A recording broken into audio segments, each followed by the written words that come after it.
You probably know what the cross stands for, even if you're not super religious. Once a Roman tool of execution, it became the symbol of Christianity because of one event, the crucifixion of Jesus Christ. This moment, documented in the Bible and other historical texts, changed humanity forever. Jesus' actions showed God's immense love for the world, but his words offer even deeper insight. So, what did Jesus say on the cross? Let's explore the 7 last sayings of Jesus and what they teach us about God and ourselves. First, Father, forgive them, for they know not what they do. As Jesus hung there, he wasn't alone. He was crucified between 2 thieves. One mocked him, saying, "Aren't you the Messiah? Save yourself and us." But the other thief rebuked him, saying, "Don't you fear God? We are punished justly, but this man has done nothing wrong." Then he turned to Jesus and said, "Jesus, remember me when you come into your kingdom." And what was Jesus' reply? "Truly I tell you, today you will be with me in paradise." This criminal couldn't do anything to save himself, but by simply calling on Jesus, he was saved. Notice what he did. He showed reverence for God, he acknowledged his own faults, and he confessed Jesus as Lord. His simple plea was all it took. Next, Jesus looked down at his mother, Mary, and his beloved disciple, John.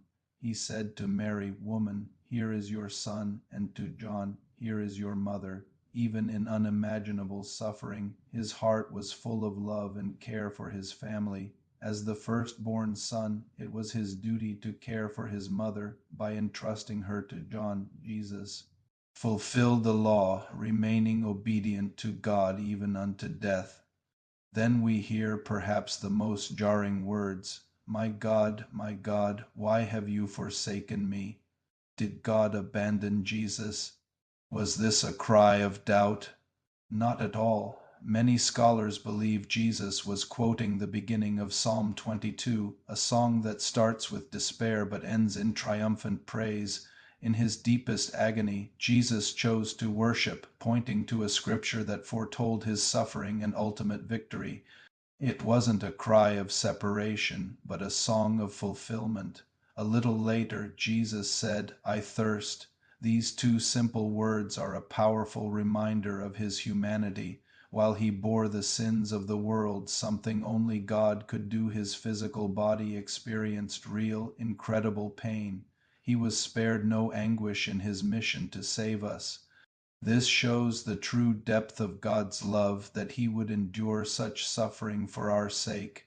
Then came the victory cry, "It is finished." In the original Greek, this is tetelestai. In ancient times, this word was stamped on bills and documents to mean paid in full. With these 3 words, Jesus declared that the debt of our sin was completely paid.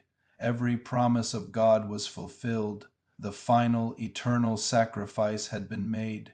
For us, this is a battle cry. The power of sin and death is broken. We no longer need to fear. Remarkably, Jesus said, "Father, forgive them, for they know not what they do."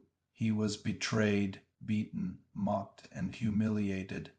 As the soldiers gambled for his clothes, his heart was for them. He chose forgiveness. How often do we hold grudges for far less? Unforgiveness is like drinking poison and expecting the other person to die. It only holds us back. Jesus shows us the path to freedom. Give the pain to God and choose to move forward in your purpose. Finally, in his last moments, Jesus cried out, "Father, into your hands I commit my spirit." This wasn't a statement of defeat. It was a declaration of willingness and authority. Jesus had told Peter he could call on legions of angels. He told Pontius Pilate, "You would have no authority over me unless it had been given you from above." Jesus was always in control. He willingly gave his life, fulfilling a plan set in motion from the beginning of time. At his death, an earthquake shook the land, and the temple veil tore in two. A Roman guard at the foot of the cross declared, "Truly this was the Son of God." The very people who mocked him were now praising him. The 7 sayings of Jesus on the cross are more than just historical words.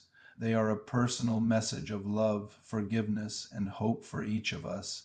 They tell us that no matter what we've done, paradise is just one heartfelt request away. He finished the work so we could begin our new life in Him. Thank you for watching. If this message touched you, please like, share, and subscribe for more content that can inspire your walk with God.